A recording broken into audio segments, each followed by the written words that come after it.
खबर लखनऊ से, इस वक्त की बड़ी खबर जो आपको बता दें कि 1 लाख का इनामी शूटर संजय ढेर किया गया है। इंदिरा कैनाल रोड पर एनकाउंटर किया गया। बिल्डर संदीप हत्याकांड में शामिल था संजय। हत्याकांड का मुख्य शूटर था संजय। तो देखिए किस तरीके से तमाम जानकारियां सामने आते हुए इंदिरा कैनाल रोड पर यह एनकाउंटर होता हुआ और बिल्डर संदीप हत्याकांड में शामिल था संजय, जिसके बाद से तमाम जानकारियां सामने आते हुए इसी बीच ये तस्वीरें भी आपके साथ साझा कर रखे गए। लखनऊ से ये बड़ी खबर, बिल्डर संदीप हत्याकांड मामले में आरोपी को ढेर किया गया है। 1 लाख रुपए का इनामी संजय ढेर किया गया। इंदिरा कैनाल रोड पर यह एनकाउंटर होता हुआ। तो ये तस्वीरें तो आपको आपके साथ साझा करते हुए और ये तस्वीरें इस पूरे हत्याकांड को दर्शा रही है।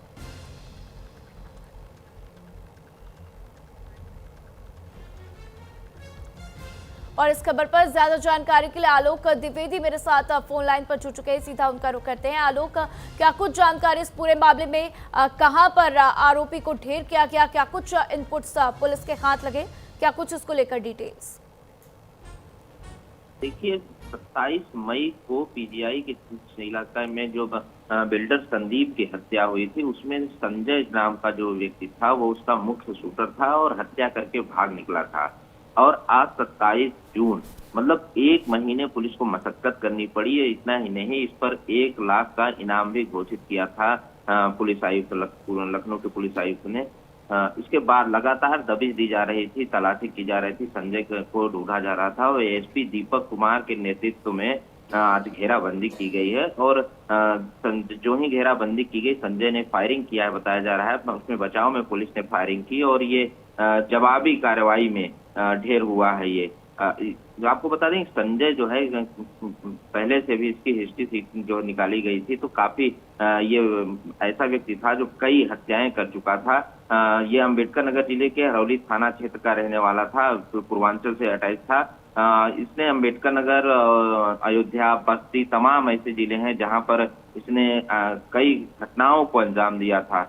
तो कुल मिलाकर कहा जा सकता है कि ये हिस्ट्री सीटर 1 लाख का इनामी संजय आज पुलिस मुठभेड़ में ढेर हो गया है। इससे पहले भी इस पर 25,000 का भी इनाम घोषित किया गया था। फिलहाल लखनऊ पुलिस लगातार तलाश कर रही थी, क्योंकि दिन दहाड़े जिस तरह से इसने घटना को अंजाम दिया था, पूरे इलाके में सनसनी फैल गई थी और लोगों के मन में भय था कि अगर दिन दहाड़े गोली चलाकर हत्या कर दी जाती है तो लखनऊ की पुलिस जो कानून व्यवस्था के लिए जानी जाती है, उस पर भी बड़ा सवाल उठ रहा था, जिसको देखते हुए लगभग 1 महीने लगे हैं लखनऊ पुलिस को इसको पकड़ने में। हालांकि इसको लखनऊ के लोहिया हॉस्पिटल में भर्ती कराया गया था। आज जब गोली लगने के बाद वहां गंभीर रूप से घायल था, जब इलाज के दौरान बताया गया कि उसकी मौत हो चुकी है। फिलहाल 1 लाख का इनामी जो बदमाश था संजय अब मौत की नींद सो चुका है। जी बिल्कुल आलोक, और देखिए जिस तरीके से ये पूरी कार्रवाई हुई है उसके बाद से न्याय मिलता हुआ, न्याय की गुहार भी लगाई गई थी। लेकिन साथ ही आलोक आपसे ये भी जानना चाहेंगे, क्या इसके अन्य साथियों को लेकर भी कुछ इनपुट्स हाथ लगे गए, पुलिस की तरफ से कोई ऐसी जानकारी? देखिए फिलहाल पुलिस ने ऐसी कोई जानकारी तो अभी तक साझा नहीं की है, क्योंकि जब घटना हुई थी तो एक लौता ऐसा था जो भाग निकला था, क्योंकि 2 लोग सवार थे मोटरसाइकिल पर। एक मोटरसाइकिल चला रहा था, दूसरा पीछे से था और उसने ताबड़तोड़ गोलियां बरसाई। उसके बाद ये भाग निकला था। सीसीटीवी फुटेज जब खंगाले गए तो उसके सीसीटीवी की जब शिनाख्त की गई, उसमें जो फोटो सामने आए थे, जो वीडियो सामने आए थे, उसमें ये पता चला था कि ये संजय, जब पुलिस ने शिनाख्त की तो संजय नाम का ये व्यक्ति सामने आया था। इसकी जब हिस्ट्री शीट खंगाली गई तो ये इनामी पहले भी रह चुका है, 25,000 रुपए का इनामी भी रह चुका है ये पहले। तब से लगातार पुलिस इस बात की तफ्तीश कर रही थी कि संजय कहां पर है। 1 महीने लगे एसटीएफ को इस कार्रवाई को अंजाम देने में, तो आप समझ सकते हैं कि कितना कुख्यात ये अपराधी रहा होगा।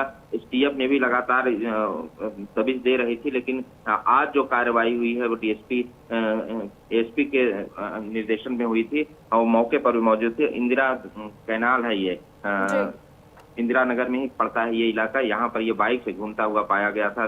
पुलिस को सूचना दी थी, उसके मुखबिरों ने सूचना दी थी। उसके बाद इसको घेर लिया गया था। घेरने के बाद बताया जा रहा है कि इसके पास एक कार्बाइन भी थी। कार्बाइन से इसने बैक फायर आज किया था। जी। फायर में एक पुलिस कर्मी को भी घायल होने की सूचना मिल रही है, लेकिन अभी पुख्ता नहीं हो पाया है।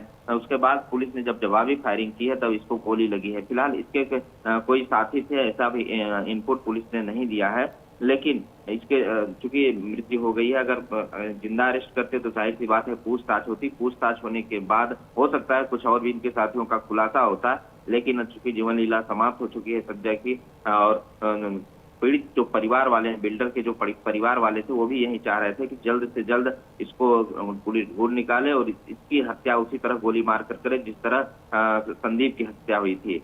तो पुलिस ने उस घटना को अंजाम दे दिया फिलहाल, और 1 लाख का इनाम इस पर घोषित कर दिया गया था। नहीं मिल चुकी, लगातार पुलिस जब दबिश दे रही थी तब ये पुलिस को चकवा देकर लगातार भागता रहा था। मजबूरन पुलिस को 1 लाख रुपए का इनाम घोषित करना पड़ा था। तो ये बड़ी रकम होती है पुलिस के लिए इनाम घोषित करने के लिए। फिलहाल इस घटना में जो भी संजय है, संजय ढेर हो चुका है। अब आगे की कार्रवाई जो है उसके पोस्टमार्टम के बाद उस शव को उसके परिजनों को सौंप दिया जाएगा। जी बिल्कुल आलोक, और देखना होगा कि आगे अब पुलिस किस तरीके से इस पूरे जांच मामले को बढ़ाती है। फिलहाल जानकारी के लिए आपका बहुत बहुत शुक्रिया आलोक। और इसी के साथ रुकेंगे एक छोटे से ब्रेक के लिए। देखते रहिए न्यूज़ इंडिया।